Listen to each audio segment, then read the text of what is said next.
18. Transformation de la respiration. Les disciplines de la concentration ici exposées ne font pas appel à des techniques respiratoires, mais peuvent se servir de l'une d'elles, exceptionnelle et transmissible seulement oralement, à un moment déterminé de l'ascèse, en relation à la possibilité du disciple d'en faire un usage ne contredisant pas l'engagement spirituel, qui peut exister, mais sans être encore cohérent avec lui-même selon une absolue détermination. Avant le dégagement de la pensée de l'organe cérébral et d'une capacité de perception consciente du corps subtil, ou éthérique, tout exercice respiratoire n'est qu'une mécanique physique, illusoirement spirituelle. Passagèrement toutefois, on peut indiquer qu'une discipline respiratoire simplement physique, sans raison ascétique, est profitable aux jeunes enfants jusqu'au seuil de l'adolescence, à savoir avant 14 ans, aux fins de régulariser le rythme de la région thoracique et d'harmonisation du système nerveux avec celui sanguin. En effet, le processus respiratoire du jeune enfant produit naturellement l'élément spirituel actif, qui disparaîtra plus tard, avec la survenue de la conscience rationnelle. Les exercices respiratoires ne conduisent pas le disciple au suprasensible, sur la base du simple fait qu'il contrôle et intériorise la respiration, ils y conduisent seulement si une activité fluide éthérique est déjà présente en lui, dont ils peuvent devenir véhicule.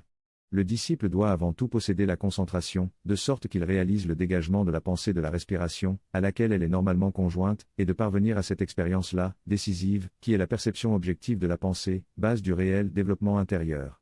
La faculté de percevoir la pensée devient possibilité de perception du corps subtil, ou éthérique, et en conséquence, du flux subtil de la respiration. Une telle possibilité est suffisante au disciple pour opérer sur la respiration, non pas grossièrement au moyen de la mécanique matérielle, mais bien ab interiore, c'est la base d'une nouvelle science métaphysique de la respiration, connexe à la réalisation symboliquement indiquée par la pierre philosophale, dont la technique peut être communiquée par des maîtres invisibles au disciple, seulement quand il est jugé capable d'en faire un usage non égoïste. Le disciple peut être considéré digne de connaître une telle technique respiratoire, seulement lorsqu'il réussit à percevoir l'élément subtil de la respiration, ou la lumière de la respiration, ceci est le présupposé. Dans la respiration, il doit percevoir l'élément intérieur de l'air, celui-ci est l'équivalent du complément conceptuel, ou de l'essence, de l'objet dans le connaître sensible. Le réel naît de la synthèse concept-objet. Une des obtentions fondamentales du disciple est l'expérience consciente d'une telle synthèse, il expérimente, à cause de l'éther de la pensée, l'essence. De la même façon, il perçoit dans la respiration l'élément intérieur de l'air, qui est l'expérience dite de l'archange de l'air.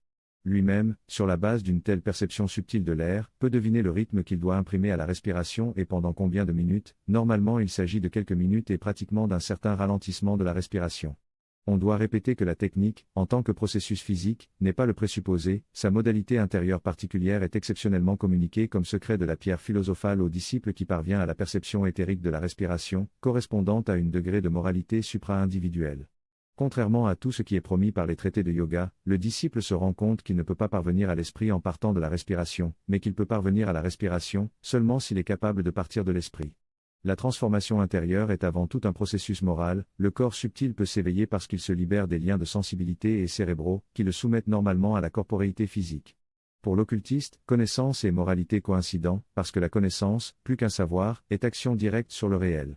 Il constate qu'une telle action, en soi, sans nécessité d'exercice respiratoire, modifie depuis les profondeurs la respiration, en inversant la polarité physico-éthérico-animique, c'est-à-dire, en libérant la respiration de la domination luciférienne et arimanienne du corps subtil. Grâce à l'ascèse, la respiration cesse de se mouvoir du physique vers l'éthérique animique, mais se meut plutôt du pur animique vers l'éthérico-physique, elle cesse d'être respiration animale, nécessitant d'expulser l'acide carbonique et de se recharger en oxygène, elle se rend indépendante d'un processus vital substantiellement dominé par la convoitise. Normalement, l'être humain, en inspirant de l'oxygène et en expirant de l'acide carbonique, effectue dans son propre organisme éthérico-physique un processus inverse de celui de la plante qui édifie son propre corps avec le carbone. La plante retient en elle le carbone, en l'asservissant au processus de la vie et en émettant l'oxygène nécessaire à la vie de l'être humain. Si l'homme ordinaire n'expulsait pas le carbone, il tuerait la vie en lui, en l'expulsant. À l'inverse, il expulse en substance un gaz mortifère, à savoir qu'il expulse ce même élément mortifère que la plante parvient à dominer pour édifier sa propre forme vivante et donner l'oxygène à l'homme. De cela on peut comprendre comment la contemplation de la plante agisse sur le corps subtil, ou éthérique, du contemplateur, en rééveillant dans l'âme la mémoire d'un pouvoir éthérique perdu. On peut dire que l'homme édénique était doté d'un semblable pouvoir. Les disciplines intérieures agissent sur le corps subtil de l'ascète, en l'alimentant de l'intérieur de pure vie éthérique ne nécessitant pas d'oxygène. De cette façon il se produit dans son corps vital, ou éthérique, le même processus, non animal, non égoïste, que la plante réalise parce qu'édifiée de forces suprasensibles, qui transcendent sa forme physique. L'ascète cesse d'avoir besoin d'oxygène pour les processus vitaux du corps, parce que dans la respiration il retient le carbone et il exhale l'oxygène, en réalisant par volonté consciente le processus, à l'accomplissement duquel opèrent des forces astrales dans la plante, qui ne sont pas impliquées dans le domaine physique. Le carbone est retenu chez l'ascète plutôt au moyen du corps éthérique, ou vital, mais parce que celui-ci est purifié grâce à l'ascèse de la pensée, par des forces transcendantes qui dans l'âme dégagent l'humain de l'humain animal. La nécessité d'expulser le carbone et de se refournir incessamment en oxygène est l'indice de l'homme déchu, incapable de dominer la vie par l'esprit, à savoir, incapable de faire servir l'élément substantiel de la matière à l'édification de la vie.